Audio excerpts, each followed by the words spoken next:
गावारि एबा प्राइभेट फरायसालियाव नङा सरकारि फरायसालियाव फरायनानै 80.33 जौखोन्दो लाखिनो हादों सासे फरायसाया। चिरांनि बिजनी फानबारि गामिनि थांगोन गोरा बर' आरो मालती बर'नि सेथि फिसाज्ला दैथुन बर'आ 80.33 जौखोन्दो लाखिनानै ओनसोलनि मुं लाखिनो हादों। मख'नो गोनांदि दैथुन बर'आ गुदि फरायसालिनिफ्रायनो मेट्रिक आनजादाव होजासिम सरकारि फरायसालियावनो फरायदोंमोन। गुदि फरायसालिखौ फानबारि बड'फा उपेन्द्रनाथ ब्रह्म बे सरकारि गुदि फरायसालियाव फरायनानै गेजेर आरो गोजौ फरायसालिखौ फानबारि गोजौसिन गेजेरारि सरकारि फरायसालियाव फरायदोंमोन।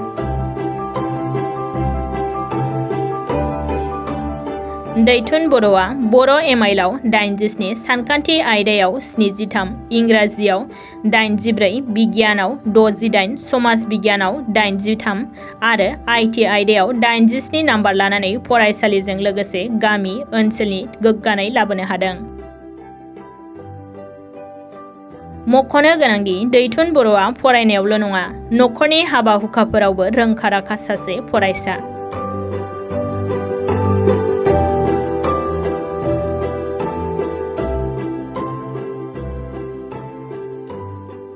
आंनि मुङा दैथुन बर'।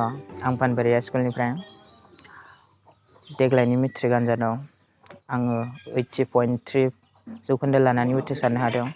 आं बेनि थाखाय गोसोखौ जोबोर मोजां मोनदों आरो आंनि स्कुलनि फोरोंगिरि सार मेडाममोनखौ आङो गोसो गोरबोजों साबायखर बावनो सानो आरो आंनि बिमा बिफाखौबो आं गोसो बावनो सानो जे अननायावनो बोर होनायावनो दिनै बेबायदि जौखोन्दो लानानै उथ्रिसारनो हादों।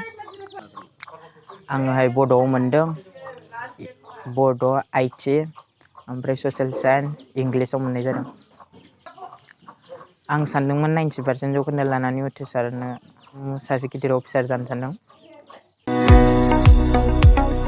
गोजोनथाव खौरां! आइ आफा BM इन्स्टिट्युट अफ पेरामेडिक्सआ सोलोंसाफोरनि थाखाय लानानै फैदों देहा सोलोंथाइनि मोनसे मोजां खाबु।